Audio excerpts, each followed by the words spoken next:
Such a great crowd tonight. It's such a great crowd tonight. I'm going to invite everyone to find a seat. It is on now.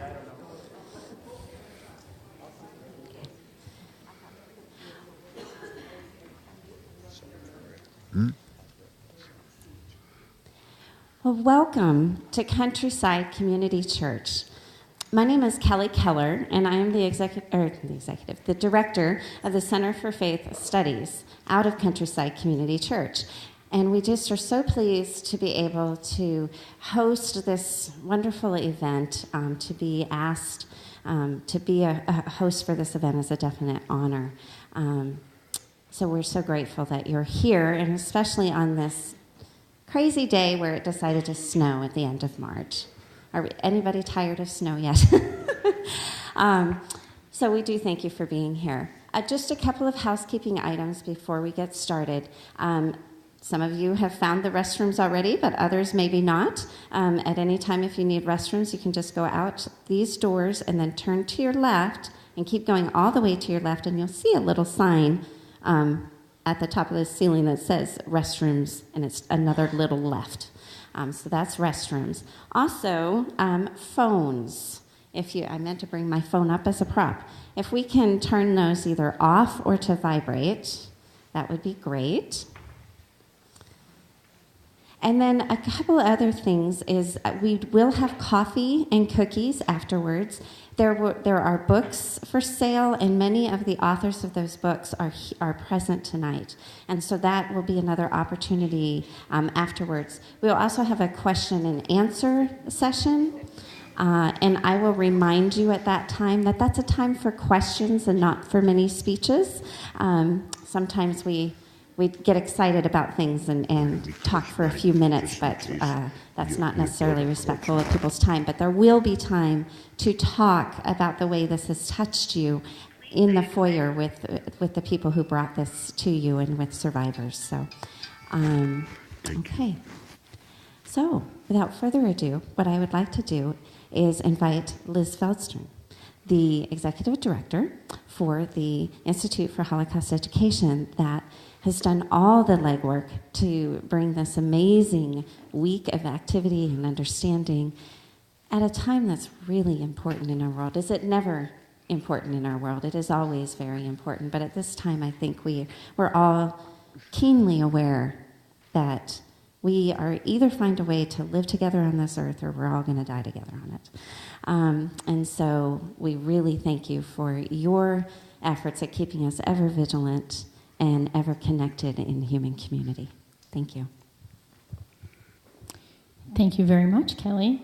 It is always a pleasure to collaborate with you as well, and with the Center for Faith Studies and Countryside Community Church. We've been so really just pleased and honored to partner with you for the past, I think it's 4 years already, and we hope to keep this mutual partnership and collaboration going in the future. We have many special guests with us this evening. In just a moment, we'll get to our main speaker of the evening. But first, I just wanted to take a moment and ask everyone here in the audience this evening who is a survivor of the Holocaust to please stand and be recognized.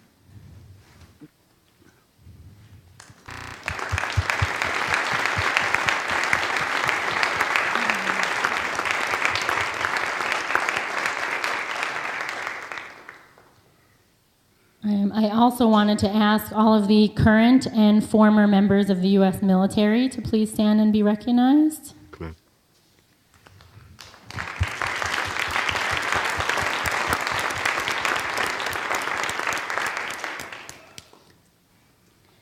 It is now my privilege to introduce this evening's speaker, Thodore Teddy Halpern. Mr. Halpern was born to a Jewish family in Vienna in 1930. And just these few facts could have easily determined the course of his life, and a very short course at that. Nearly 2/3 of Austria's sizable Jewish population fled the country and emigrated elsewhere in 1938 and 39, but that option was not available to Mr. Halpern, and he will share that with you in his testimony this evening. Of the 57,000 Jews who were left in Vienna by December 1939, 88% were deported to concentration camps, and nearly all of those died.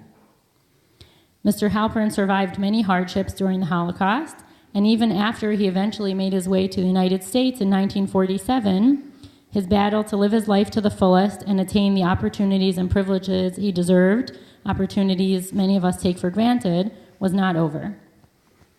Teddy, thank you so much for joining us in Omaha all this week, and thank you so much for sharing your story. And the stage is yours.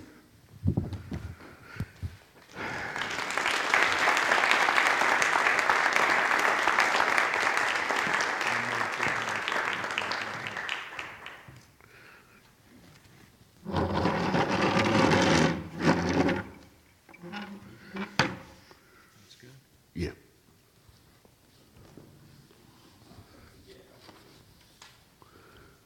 Thank you for coming to hear my speech.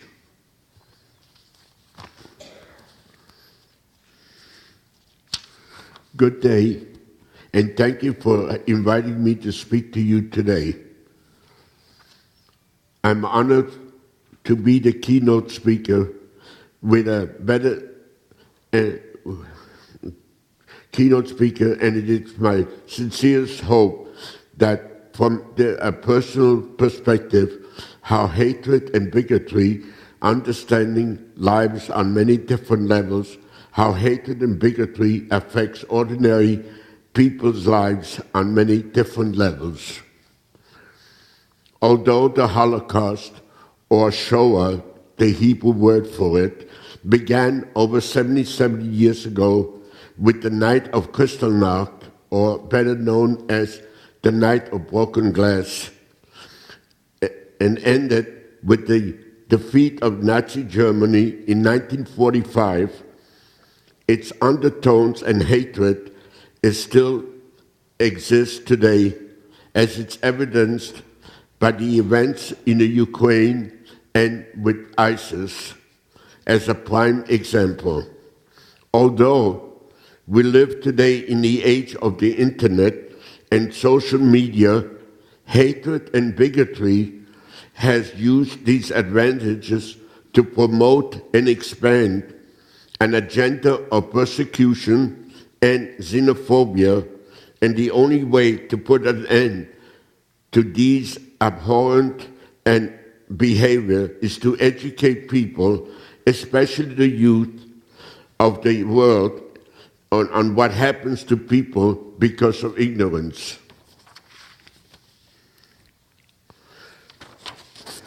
Let me tell you about my story, which will give you a personal view of how bigotry on two continents affected a whole family and shaped 3 generations of individuals. My story begins in Vienna, Austria in 1930, where I was born into a family that consisted of my father, Samuel, and mother, Julia, and older sister, Ruth. Ruth is 7 years older than me, and we have never been very close.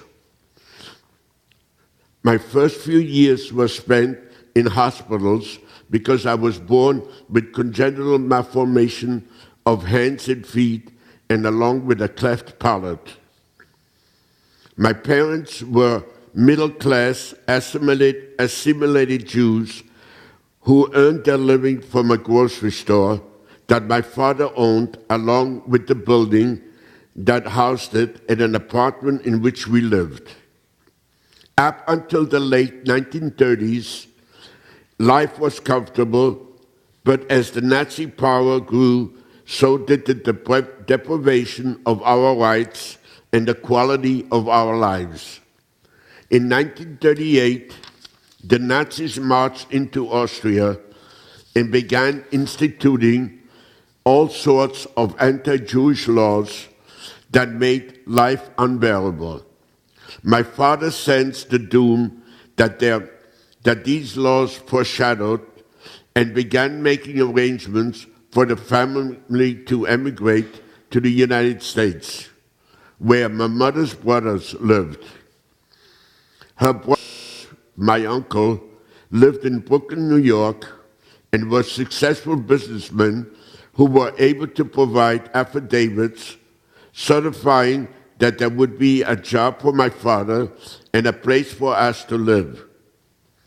At the time, in 1938, the United States required that all immigrants have a sponsor that would guarantee people who were requesting the right to immigrate. Things took a terrible turn for the worse for all Jews lived in Nazi-occupied lands in November of 1938 when Kristallnacht occurred. The night of the broken glass is when all Jewish businesses were looted and burned, synagogues were vandalized, Torah scrolls and other religious books were burned. This was only the physical property damage that occurred. In conjunction with this, government-organized vandalism and criminal acts were hundreds of murders of Jews, along with the wrongful imprisonment of thousands of Jews, of which my father was one. For 3 days, my mother went to the local police station where my father was being held to petition for his release. She finally succeeded by leveraging my father's war service record in World War I. After my father returned, he put his entire focus into our immigrating, but there was one hurdle he could not find a workable solution in, and that was the United States anti-handicap immigration law. During this period of time, the United States was still on shaky grounds economically, and the attitude toward handicapped people in general was that they were inferior human beings that could be a burden on society. Because of this preclusion to allowing me to immigrate with my family, my father and mother had to make the hardest decision of their lives, which to risk the whole family's existence or to try to follow the suggestion of the U.S. consulate, which said that once they were established in New York, they would be allowed to send for me. My parents went ahead with the consulate suggestion and signed over all their possessions, including the store and the building, to, in quotation, a good Aryan, the grocery clerk that worked in my father's store, and left me in the care of my grandmother. My grandmother and I stayed in Vienna until the spring of 1939, but by the time life under Nazi rule had become totally intolerable, and we left for Antwerp, Belgium, where we stayed until the following spring when the Nazis invaded Belgium. As the Nazis advanced closer to Antwerp, we, along with other Jewish refugees, left Belgium and headed to northwest France. One day on our journey, walking along a country road, I got scared because German aircraft were dropping bombs ahead of us, and I let go of my grandmother's hand. In the mass confusion that ensued, my grandmother and I were separated and went in opposite directions. But my father had a brother living in Vienna also, and his wife's brother lived near Paris, and I would presume that my grandmother was able to get in touch with them because in 1941, after going to Morocco, she was able to come to the United States and be with my parents. As I walked down the road, I was stopped by an ambulance attendant, but since I only spoke German, I could not understand what he was saying, and because I must have had a look of total confusion combined with my physical deformities, he thought that I was a mental patient. The ambulance crew put me in an ambulance and brought me to the local insane asylum. Although this may seem like a terrible thing to happen, in reality, this was a life-saving event because it led me down a path to protection from the Nazis. I only spent a short amount of time in the asylum because one of the attendants spoke German and noticed that I kept writing letters to my parents, and after he spoke with me, he discovered that I was a refugee and I was separated from my grandmother and that my parents were in New York. Somehow, arrangements were made to have me sent to a local Catholic orphanage where I stayed for the better part of the next 2 years. Although the nuns knew I was Jewish, they still kept me and treated me well, even though they could have been arrested for doing it. I received a good French Catholic education and never went hungry.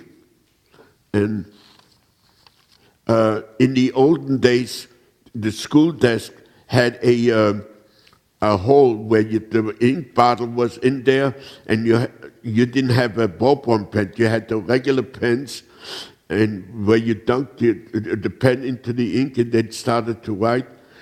The nuns taught me how much pressure to put on the pen so that not all the ink would come down and blot the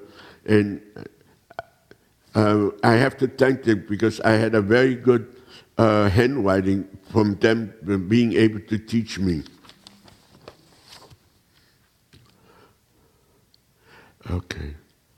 Okay. Things changed one day after catechism. The nuns told me that they were going to prepare me for my first communion. When I told them that I would not accept communion, things became tense.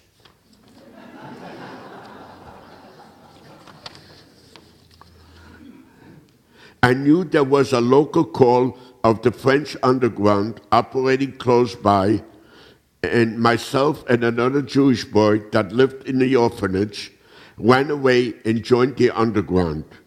Initially, the unit did not want to accept me, but when the leader heard my story, he took me in. Part of the reason I was accepted was that I told them I would do anything they wanted, and since my left leg is a little shorter than the right, I have a larger hole on the left shoe. See, like this over here, it's the heel is a little higher than the other one. The leader figured out that he might be able to hollow out the sole and hide messages in there. I was sent to a local cobbler who fabricated a secret compartment in my shoe where I kept notes that shuttled between locations. All the messages were coded, and I did not know the code, so even if I was caught, it would be of no value to the Nazis. I stayed with the underground until the summer of 1944, when the American army liberated the part of France where I was.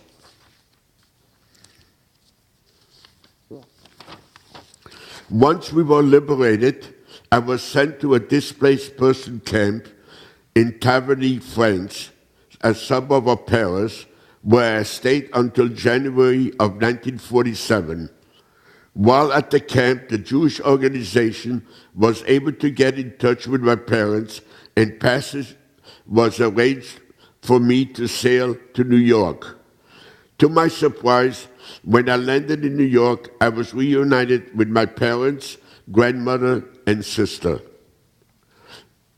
And while I was in this space camp, I also went to school and finished, almost finished high school in France. In March of 1947, I again went into the hospital to have major surgery to correct my left foot. The doctor performed a radical new procedure at the time that involved bone grafting. I stayed in the hospital until August. Although I spoke French and had the equivalent of a high school education, I spoke no English, so I had a lot of learning to do. And one of the ways that I learned English, I listened to the radio and listened to the Brooklyn Dodgers baseball game. Even though I didn't know anything about baseball, the language, I was able to at least learn how to speak the language. But afterwards, I became an avid Brooklyn Dodger fan.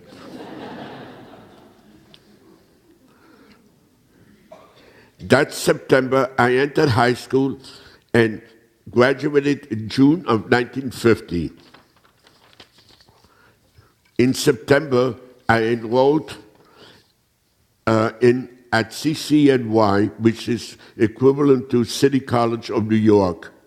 But I never earned my degree because I could not afford to continue my education. One of the other reasons I discontinued with my college education was I wanted to be an accountant, and when I registered for the accounting class, the professor that taught the class said he would not allow me to come to his class because he did not think that I would be able to write the numbers on each little column. Even when I showed him that I could do it, he and the guidance counselor said, no, we don't want you here. And so for 2 years, I struggled with it, and then finally I said, the hell with it. By this time, my sister had already gotten married and immigrated to Israel, and my parents had followed so that I was on my own again. I took a job working for a manufacturing company as a bookkeeper and stayed there until the end of 1955.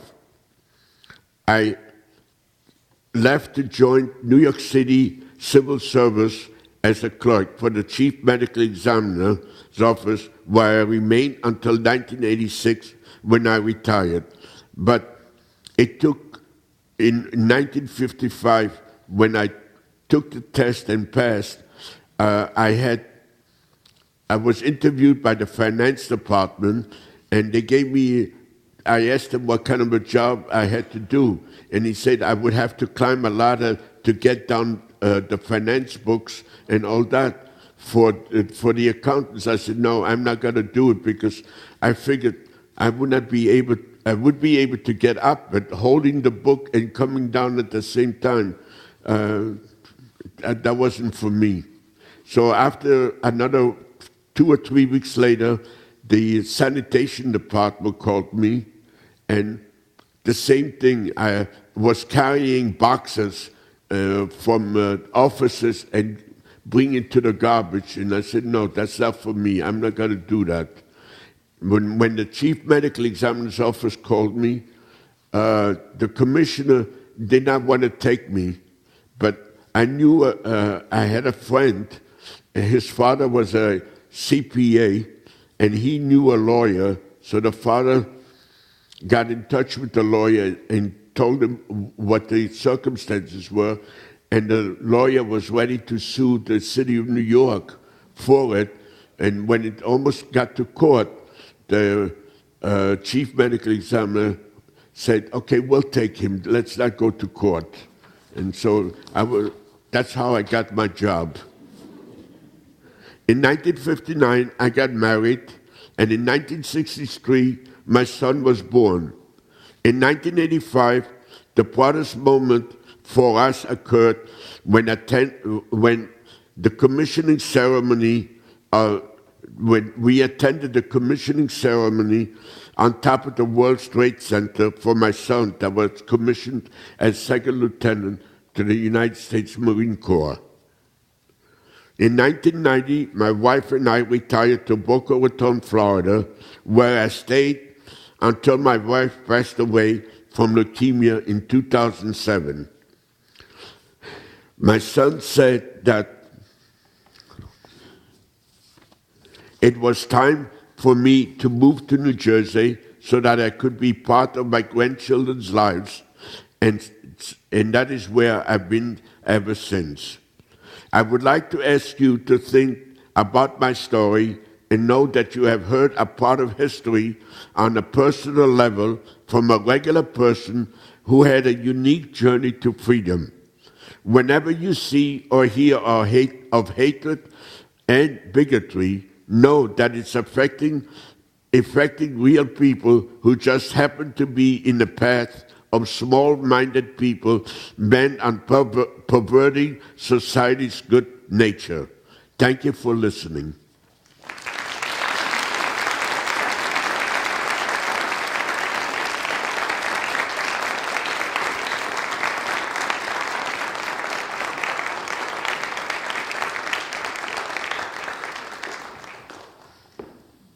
Thank you so much. You're welcome. At this point, I think Teddy would be happy to answer questions from the audience. So if anyone has a question, we have a microphone over here. You can raise your hand and the microphone will come to you. And you can ask your question.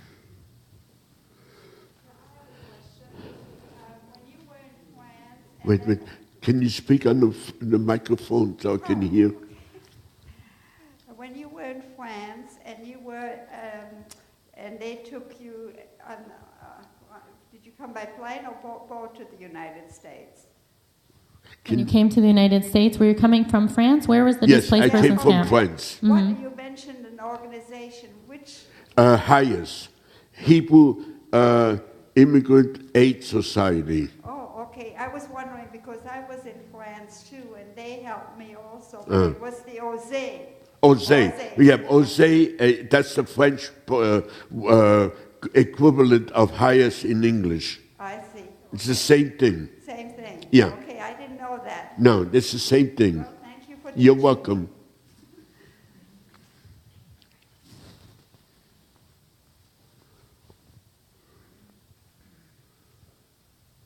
First of all, thank you very much, sir, for You're sharing. welcome. And I'm wondering, what helped you from caving into the bitterness that surrounded you?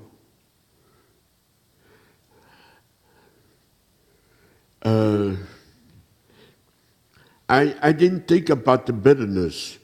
I knew I wanted to live and I wanted to see my family. And that's all I cared about. I didn't think about bitterness. I didn't even know what was even going on, because we never heard anything what went on during the war.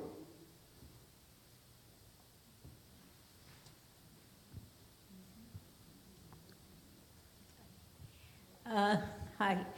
How were you able to communicate with your family when you were when you lost your grandmother? Okay, when I came here, when I came to in 1947, my mother only spoke German, English, and Yiddish. My only language was French. German, I obliterated completely. I didn't want to have anything to do anymore with it. I didn't know any Yiddish, but luckily, my mother had a distant cousin that knew how to speak French. So until I was able to learn English, he was the interpreter between myself and the family. And were you able to communicate with your parents when you were still in France from No, the displaced persons camp by writing? No, there was no way of communicating. Excuse me. Yeah. I just wanted to add to that. When you were in France, when you lost your grandmother, Yeah. and there you were alone, and you wound up in the hospital and this institution, everything. How were you able to communicate then with your family? How did I they did know not that communicate. you were alive or where they were? I'm sorry. Once I lost my grandmother, there was no communication between my parents and I until I got to the displaced camp where Hayes was able to get in touch with my parents.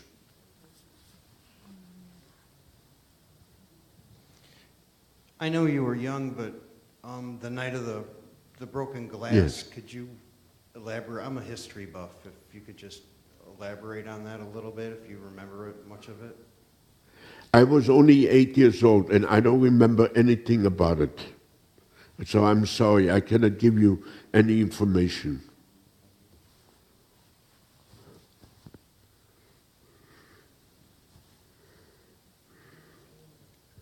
You were at a Catholic monastery in What? convent? Catholic. A Catholic orphanage. It was not a Okay. convent. Were other Jewish children there at the time? There were one or two other ones. Do you know what happened to them? Because you didn't take communion, and I take it you had to go somewhere else. So I just wonder what happened to the other children. And, I think if they might have converted, oh, okay. okay, because there were a lot of forced conversions. So I don't know if you know this or anybody else does, but if you didn't convert, what happened to those Jewish children? Were they? I couldn't tell you. Okay. I'm sorry.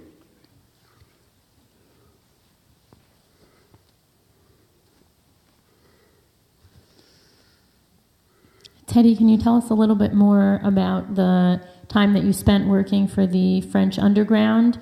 Some of the things that you were doing, or what life was like?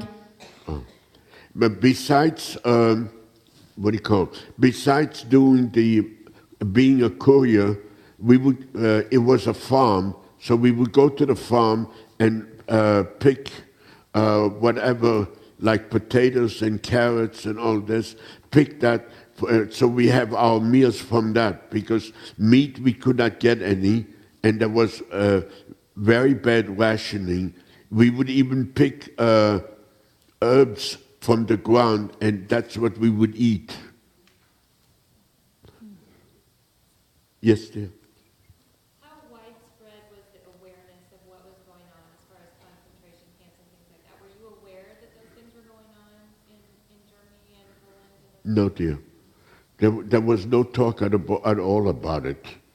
All the underground was concentrating about was doing sabotage work against the Germans, like putting bombs underneath the bridges or by railroad tracks. But one thing I do remember, that when a German soldier got killed by one of our men, they would round up 20 of the French people and would kill them because of the killing of one of the soldiers. Yes, sir. How many people were in the underground as you were talking? Roughly? How many people? I would say in the Normandy region, I would say over 1,000 people. I mean, people did not want to live under their condition. Even though France was defeated, like de Gaulle said, we lost a battle, but we did not lose the war. That was his famous statement of June 18, 1940. And he was right. I just wanted to ask you, what was... Hello. Yes, dear. Thank you for coming. We You're appreciate welcome. your time. What will you tell us what daily life was like in the DP, displaced person camp, and did you make any good friends there that you still contact in America when you came? And what was, you were there for 3 years. What, Yeah. did you create your own little family? In the DP camps, people that did not have any relatives in France, I mean in the United States or in other free countries, the majority wanted to go to Israel, which was then Palestine. And that was their hope to do. So they were ready to, and the Jewish agency would come and get the papers ready for them to go, take them, bring them to Marseille, and from there go to Palestine. But a lot of them never wound up in Palestine. They wound up in Cyprus until Israel became a state, and then they were able to go. But there were not that many people that came to the United States from a displaced camp. Not from where I was. Were you did you have school in the displaced persons camp? Not in the camp, but went to school, to the public school in the town that we were in. And that's where I got my education, and I was ready to graduate. Mm-hmm. In June of 1947, I would have graduated. So it was a regular public school, and the teachers presumably were not Jewish, and your fellow students? No, they were not Jewish. The school days were Monday and Tuesday. Wednesday was a day off. Then was Thursday, Friday, and Saturday. And Sunday was a day off. Now, the camp that I was in was a religious camp, so we couldn't go to school on Saturday. So on Friday, they would give us the homework for us to do for the Saturday work. So we had the homework for Friday and Saturday to do on Sunday. Mm-hmm. But I didn't mind it. And I had the director of the camp was very nice.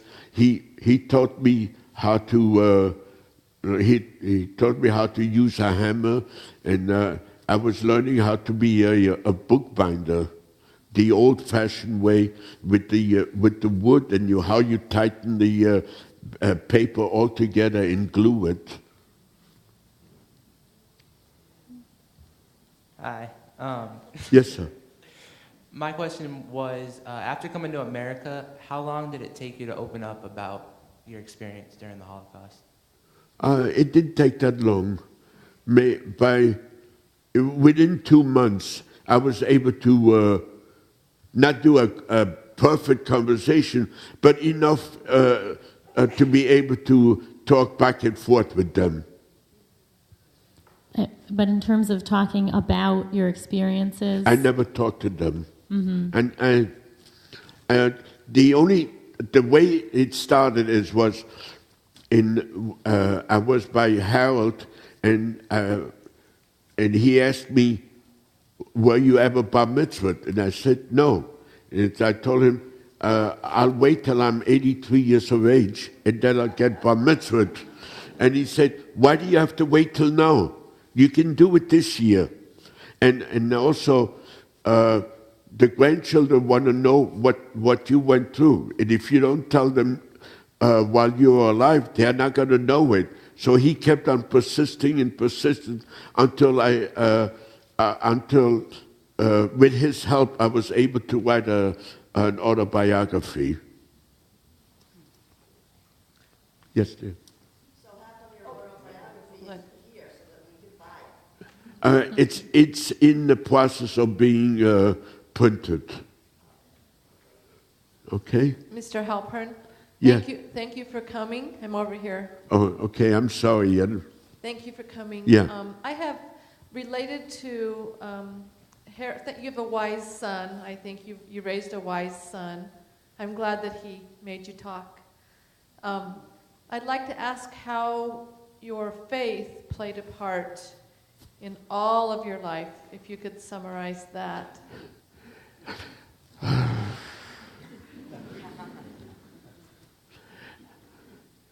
When I was able to figure out what was happening to me, I blamed it on God, and I gave up completely on the religion. I said it was your fault that everything happened to me. When I came to New Jersey and Harold found a place for me to live, there was a rabbi there for the Sabbath services, and I went to the synagogue, but I went there because there was nothing else to do, so I went there to the synagogue. And one day he knew a little of my history, so he said, "Come, I want to talk to you after the Bible study." So we kept on talking for maybe 5 or 6 weeks, and I told him that I don't believe in what happened, that it was God's fault. And he slowly but surely, he changed my mind and said, it's not God's fault, it's men doing evil to other men, when God had nothing to do. And so now I'm back to believing that way. Is that a good explanation for you? Yes. Okay, thank you. Yes. How hard was it for you to learn all the different languages throughout the year, or the years? Wait, can you repeat that? How hard was it for you to learn different languages? Well, French was not hard. I learned to learn. The younger you are, the easier it is to learn a language. Okay? When I came here, I didn't have to much. It wasn't that hard for me to learn. But what my mother did is, when I started high school, she got me a private tutor, a teenager like you who was also in high school, and he came over 3 times a week, and he would teach me not so much the English language, but the grammar, because the English grammar and the French grammar is completely different. But that's how I did it. Thank you. We have one here.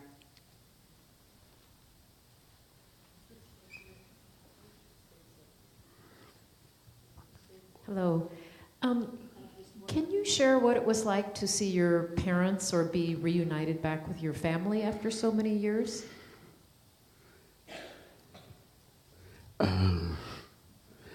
It was very hard. The feeling that there was not any feeling that a child has for parents, because the main part of for 8 years, I did not see them, and those were formative years. I lost the whole childhood because of the war, and it took a very long time to get very close to them. But eventually we did get close. And your grandmother, you were very close with, Yes, right? yeah, and it was a pleasure to see her, and that's all. It was more about a love feeling between my grandmother and I than between my parents and I. Oh, yes, I have a question. What were you doing in the underground? I was a courier. Going back and forth. The way they did it is they knew when the buses were running, so because I couldn't walk that far, so when they knew buses were running, that's when they would put the codes in the shoe, and that's when I would go back and forth. I would stay maybe in one place and the next day go back. I would not go back and forth the same day. You were very useful. Huh? I said you were very useful. Well, thank you. Yes, dear. How did you meet your wife? How did I meet my wife? Okay.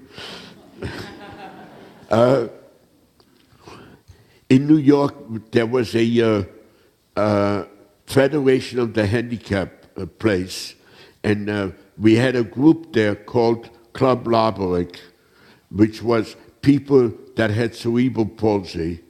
So one Friday evening, we used to meet on Friday afternoon and either go out to dinner or either have a movie. You go to the movie. We did other things. One day, the group leader asked my wife. I had an eye on her anyway, but asked my wife if she would like to go to the Bronx School of Science High School to see a play. And so she said to her, I don't know how to get there. And I heard it. I said, that's all right. I know how to get there. I live near her, so I'll be able to pick her up and take her over. She was hesitant, but she agreed to it. So we went there that next Friday, and I made a date for the following Friday and for the following Saturday, and went to see Carol Burnett Once Upon a Mattress on Broadway. So I picked her up in the afternoon, took her out to dinner at Howard Johnson, and went to see the play, and I took her back home. And then I said, okay, I'll see you next week. She said, sure. But what happened is that next week, when I got to the house and her father saw me, he said, no, you're not going out with him. He's too disabled for you. So for about 3 years, we, my wife had to have some friends and I had friends, and they made arrangements for us to see each other. So we kept on doing this the whole time, and finally her sister said to her father, "You forget about it. You're having a losing battle. They want to be together. They're going to be together." And he said, "Okay, if that's the case, we'll accept him." And that's how it was.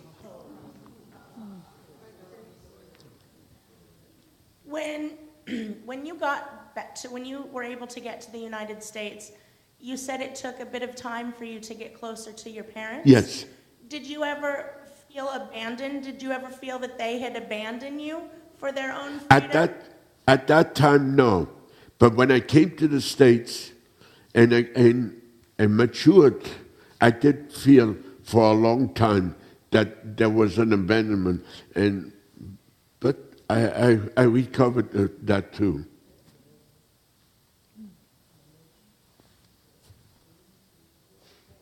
Any other ones? Yes. So this question is not really related to your experiences during the Holocaust, but you've seen a lot of change in your lifetime in terms of how the handicapped are treated in this country. Are there changes that you would still like to see? Oh, there are some more changes, yeah. What do you think we should be working on?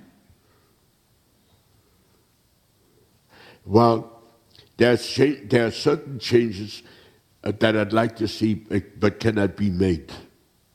Like in New York City, I like to see changes as far as subway system is for the handicapped to be able to use, but it would cost too much money, and there's no possibility for them to do that. Mm-hmm. But in New York City, it's not that bad because all the buses are all accessible for wheelchair. I mean, President Bush did a good job when he passed the ADA law, the Advancement for Disabled Act, the American Disability Act. So from there on, I mean, we can see children can go to public school today here, and they're being bused, and there's a lot of advancement that were not there when I went to school. So, a little by little, it's going to get better and better. But in all, the United States is still the best country in the whole world.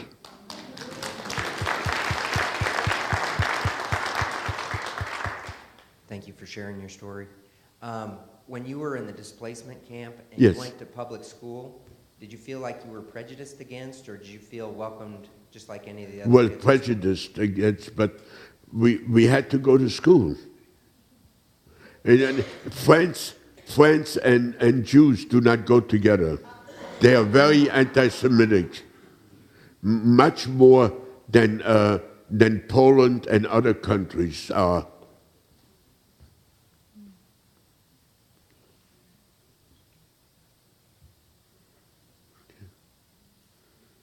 Well, that's it.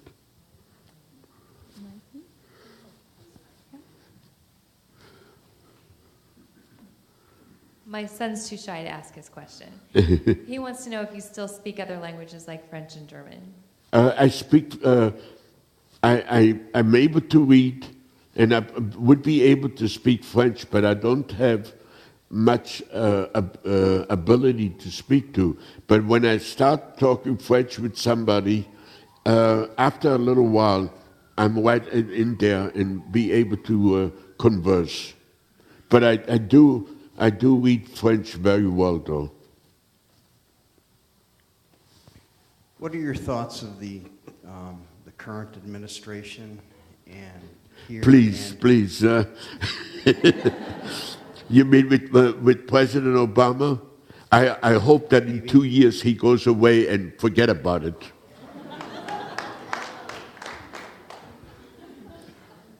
I voted for him, but I thought that he would be better than other ones, but I see he's worse than some of the other ones are.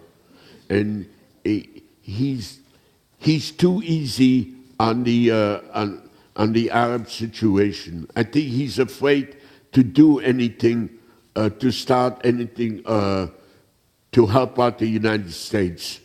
And because he's afraid, the countries are not looking favorably toward us.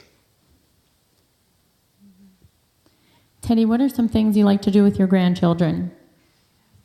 Oh, I like to play Scrabble with them, even though they don't like to play that. I play cards with them. I talk with them. Anything they want to do, I'm there to. If I try to help them out, but they're too advanced in their courses. I'm not able to compete with them. They're too smart for me. How old are the grandkids now? I have one is going to be 22 years of age, and she's graduating from Rutgers University in May, and I have twin grandchildren, one boy and girl. They're going to be 16 in June. They're sophomores in high school. And they're all three of them are very good kids. My question is, how often do you see other Holocaust survivors, or how often do you meet other Holocaust survivors? In New Jersey, there's a the Jewish Family Service is able to make arrangements every other Tuesday because of a grant that was given to the Jewish Agency. There was a grant, a donation given of $7 million for us to get united, and we every other Tuesday we meet at 10:30 in the morning till about 1:30 in the afternoon. We have a lunch with everybody, but we don't talk about the Holocaust. We talk about the grandchildren. We talk about the news that goes on today. We have certain programs that are being sponsored for us. But as far as what went on 80 years ago, we put that aside. We know we have it, but we don't want to talk about it.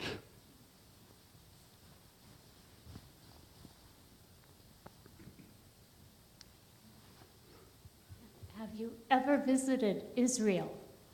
Yes, I visited 4 times Israel because I have a family over there. My sister lived there. She had 3 children. 2 of them live in Israel. There are 2 nieces. Each one has 2 children, and the other one has 3. So one is still in Israel from one of the nieces, and 2 live in the United States. They have their own families. And I have a nephew that lives in California, and he has a family. He was a captain of the Israeli Air Force, and he fought in the 1973 Yom Kippur War. Okay? Yes, dear. I was just wondering, when did you know, you said you were very young when you were, during the Holocaust, Yeah. when did you know that you were being persecuted because you were Jewish?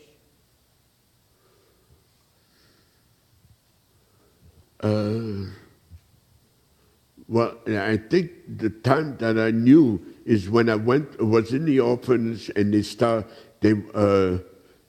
orphanage wanted to convert me to their religion. That's when, until then, I didn't consider myself persecuted. I didn't know what was going on, okay? But once the nuns wanted to convert me, that's when I saw that something was not the same as the other children were. Did the underground that you were helping in France, I mean, were they not aware of the concentration camps and Auschwitz and so forth? If they were aware, I did not hear of them, okay? I would be inclined to think, like you do, that they were aware of what was going on, okay? But I was only from 12 to 14 years of age, okay? So it's completely different.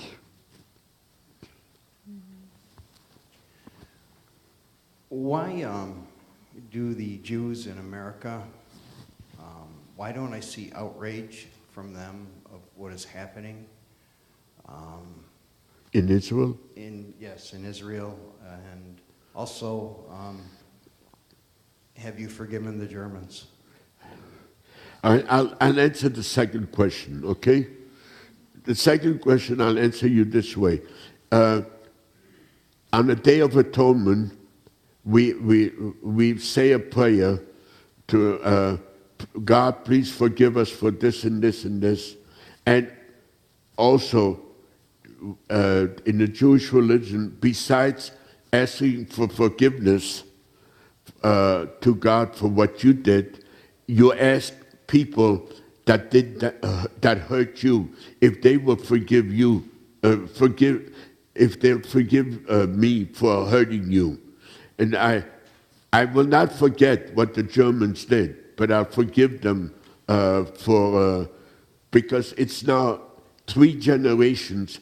You cannot blame this younger generation for what happened 80 years ago.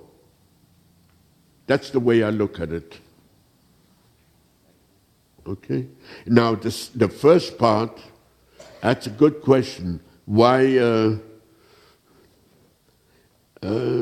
I would be like the example of before the Holocaust.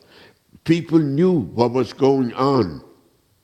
I mean, don't tell me that the Jews in Europe did not know what was going on with Hitler and in Germany or in Austria, but they thought, oh, I'm a German, I'm an Austrian, they're not going to do anything for me. Germany is my country, and then they'll do to somebody else, but not to me. And that's the attitude, and What did it get them? They got them into the concentration camp. That's the way I see it. Teddy, you have been so generous with your time and coming to Omaha and spending the week with us. Any last thoughts for Omaha? My last thought is I thank you from the bottom of my heart for asking me to come and participate and be a little bit to teach the children or to teach, not children, young people, and even adults, primarily the young people, because if we don't tell them what went on, they will not be able to let other generations say, at least if something does happen, be able to prepare themselves for not to occur again, the same thing. Thank you so much. You're welcome.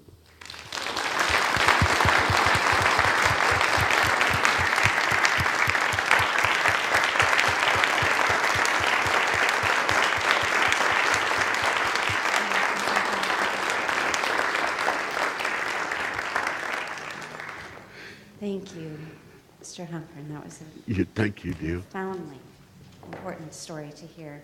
And thank you all for being here. We do have books out in the lobby, an opportunity to mingle with, we have several survivors here with us today, as you saw.